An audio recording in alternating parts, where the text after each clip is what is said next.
রুটি পরোটা খেতে মন না চাইলে এইভাবে একবার উপমা বানিয়ে দেখবেন বন্ধুরা। সকাল সকাল উপমা ব্রেকফাস্টের জন্য খুবই হেলদি হয়। আর আমি যেভাবে বানাচ্ছি এইভাবে একবার বানাবেন, খুব জলদি সহজে হয়ে যায়। এখানে আমি কড়াই গরম করে সুজি দিয়ে দিয়েছি। শুকনো কড়াই সুজিগুলোকে একটু ভেজে নেব, এটা করলে একটু জলদি হয়ে যায়। এখন আমি এর মধ্যে দিয়ে দেব তেল দিয়ে দিয়েছি বন্ধুরা। এখন আমি এর মধ্যে দিয়ে দেবো কিছু কাজুগুলো ভেজে নেব, একটু লাল লাল করে ভেজে নেব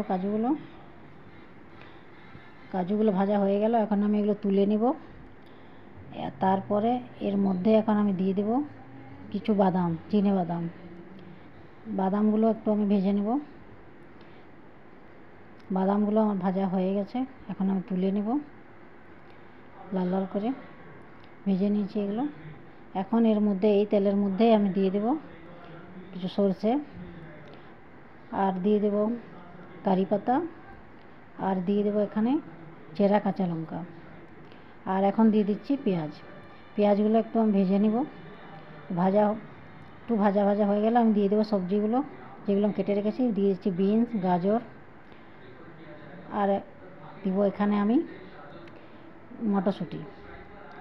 আপনাদের ইচ্ছা মতো আপনার সবজি দিতে পারেন। আমি এইগুলো ভেজে নেব, দিয়ে দিয়েছি। এখন ভেজে নেব, একটু ভাজা করে একটু ঢাকা দিয়ে দেবো, সিদ্ধ হয়ে যাবে।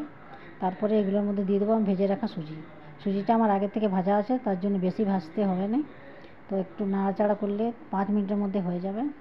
দেখুন বন্ধুরা, ভাজা হয়ে গেছে।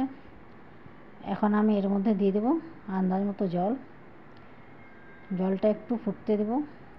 আর এখন আমি এখানে দিয়ে দেবো নুনটা দিয়ে ভালোভাবে ফুটতে দেব। ফুটে উঠলে এখন এখানে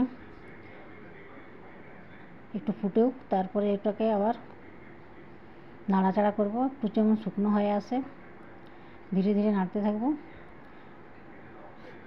যেমন এখন এর মধ্যে দিয়ে দেবো ভেজে রাখা কাজু আর চিনেবাদাম। এইভাবে আমার উপমাটা রেডি হয়ে আসছে, প্রায় রেডি হয়ে গেছে বন্ধুরা। এখন এটা আমি এইভাবে নাড়াচাড়া করে সার্ভ করে নেব। দেখুন বন্ধুরা, আমার উপমাটা একদম রেডি। একটু ঠান্ডা করে নেব, ঠান্ডা হলে এটা একদম ঝরঝরে হয়ে যাবে। আর দেখুন বন্ধুরা, এখন আমি এটা সার্ভ করে নিচ্ছি। কি সুন্দর হয়েছে, খেতেও খুব টেস্টি হয়েছিল। একবার এইভাবে বানিয়ে দেখবেন বন্ধুরা, দারুণ খেতে হয়। আর এখন আমি এখানে সাদা চাটনি আর সাম্বর দিয়ে সার্ভ করছি। যদি আমার ভিডিওটা ভালো লেগে থাকে তো প্লিজ লাইক করবেন আর কমেন্ট করবেন। Thank you.